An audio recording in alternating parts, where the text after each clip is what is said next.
গতকাল আরেকটা অভিজ্ঞতার সম্মুখীন হলাম, এটা দেখেও খুবই রাগ লাগলো।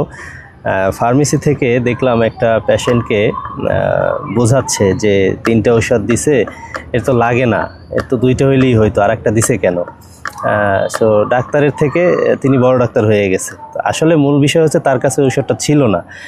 তো সে তার দোষটাকে ঢাকার জন্য ডাক্তার দিছে ওইটা লাগবে না সেটা বুঝাই দিল পেশেন্টকে।